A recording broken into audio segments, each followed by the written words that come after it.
টোটো থেকে ছিটকে আসা জলকে ঘিরে বচসা, তার জেরে ধুন্ধুমার পরিস্থিতির সৃষ্টি হয় আসানসোলের বার্নপুরে। বুধবার এই ঘটনার জেরে উত্তপ্ত পরিস্থিতির সৃষ্টি হয়।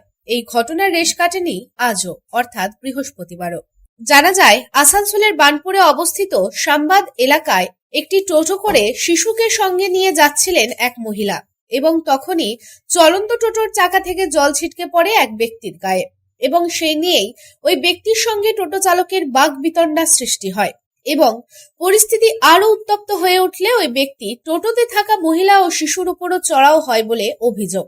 এরপরে মহিলার পরিচিত প্রায় 100 থেকে 150 জন লোক এসে স্থানীয় একটি ক্লাব এবং ক্লাবের কাছে একটি বাড়িতে আক্রমণ করে।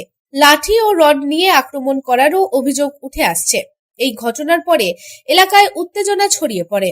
ঘটনার খবর পেতেই ঘটনাস্থলে ছুটে আসে পুলিশ এসে পরিস্থিতি নিয়ন্ত্রণে আনে।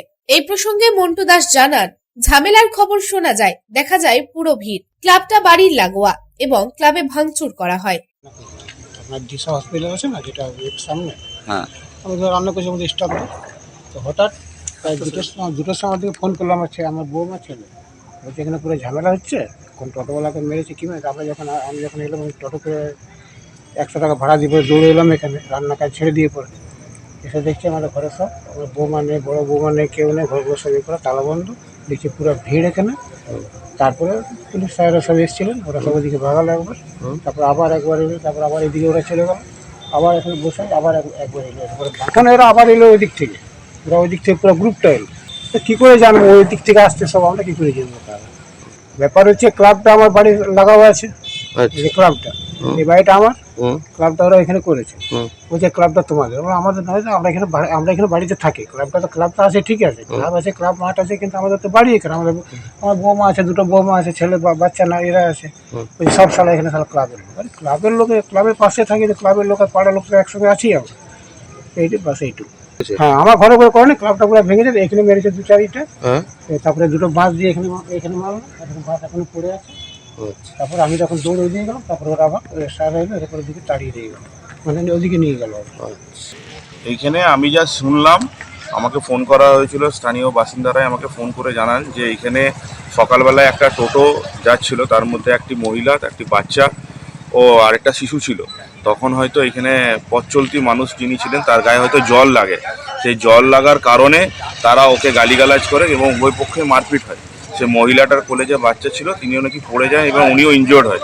সেটা নিয়ে পরে এখন ওদের গ্রামের যারা রয়েছে, গ্রামের লোকরা সবাইকে ডেকে পড়ে, মোটামুটি 150 থেকে 200 লোকজন লাঠি, ছাটা, তারপরে শাবল, এইসব অনেক রডের লাঠি ফাটি নিয়ে এসে পরে এইখানকার স্থানীয় বাসীদেরকে ওরা আক্রমণ করতে যায় এবং তখন প্রশাসনকে খবর দেয়। প্রশাসন আসেন এবং ওনাদেরকে বলে যে আমাদের আস্থা দেন যে আমাদের কাছে বিকেলবেলায় আসুন, আমরা এটা মীমাংসা করব। এবং তখন আমিও বলি ওনাদেরকে আপনারা সন্ধ্যেবেলায় 8টার সময় আসুন। তো ওরা সন্ধ্যেবেলায় যখন ডাকা হয়েছিল 8টার সময়, থানায় আমরা সবাই মিলেই ওয়েট করছিলাম, বাট ওরা প্রশাসনের কাছে না এসে ওনারা আবার এই জায়গাতেই যাত্রী ক্লাব সামান যেটা আছে এখানে এসে পরে আবার ওরা যে বাড়ি আছে সে বাড়িতে হামলা করতে শুরু করে দেয় এবং ওদের যে বাড়ির লোকজন আছে ওদেরকে মারধর করতে শুরু করে এবং সামনে একটা দোকান দেখতে পাচ্ছেন আপনারা, দোকানটাকেও ভেঙে দিয়েছে পুরো। আসানসোল থেকে সন্তোষ মণ্ডলের রিপোর্ট, পাবলিক টাইমস। কিছু পরম্পরা আর শেখা মায়ের থেকে চলে আসে মেয়ের কাছে, ঠিক যেরকম হনুমান্তা চাক্কি ফ্রেশ আটা, ঠিক যেন মায়ের ভালোবাসা, যেমন শুদ্ধতা তেমন স্বাদ।